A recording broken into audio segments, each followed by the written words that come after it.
নিয়ম করে কেবল ব্রাজিলের খেলা দেখেন আপনি, লেফট উইংয়ে ঘুরে ফিরে ভিনিসিয়াস জুনিয়রের নামটাই চোখে পড়বে। তবে একই পজিশনে খেলা আরেক প্রতিভা পড়ে আছে ব্রাজিলের বেঞ্চে, তিনি গ্যাব্রিয়েল মার্টিনেল্লি। সেই নামটা কালে ভদ্রে শুনলেও সামর্থ্য সম্পর্কে হয়তো জানেন না, সেজন্য চোখ রাখতে হবে প্রিমিয়ার লিগে, চোখ রাখতে হবে আর্সেনালের ম্যাচে।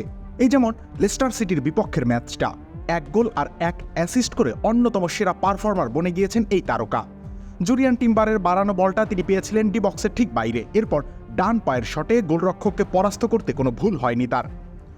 বিরতির আগে অবশ্য এই উইঙ্গার আরও একবার লেস্টারের সর্বনাশ ডেকে আনেন, দারুণ বুদ্ধিদীপ্ততায় গোলের সহজ সুযোগ তৈরি করে দিয়েছিলেন লিওনার্দো ট্রসওয়ার্ডকে। তাতেই 2-0 গোলে এগিয়ে যায় গানার্সরা। ভিনি জুনিয়রের পারফরমেন্স বিবেচনায় ব্রাজিলের একাদশে মার্টিনেল্লির প্রথম পছন্দ না হওয়া স্বাভাবিক বটে, কিন্তু ভরসা রাখলে বিশ্বসেরাদের মতোই পারফর্ম করতে পারবেন সেই বার্তাটুকু অন্তত দিয়ে রাখলেন তিনি। খামেরা তো দাগ হয় কিভাবে? এই যে ভাবি, দাগও যাবে রাগও যাবে, নিন চাকা সুপার হোয়াইট।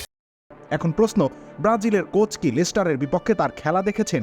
দুর্দান্ত পারফরমেন্সে মুগ্ধ হয়েছেন। যদিও এই তারকার পারফরমেন্স যথেষ্ট ছিল না জয়ের জন্য।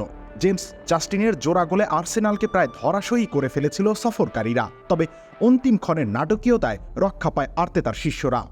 শেষ মুহূর্তে গোল করে দলকে পূর্ণ 3 পয়েন্ট এনে দিয়েছেন ট্রসওয়ার্ড, যদিও 99 মিনিটের সময় ভাগ্যগুণে গোল পেয়ে যান কাই হাভার্টস।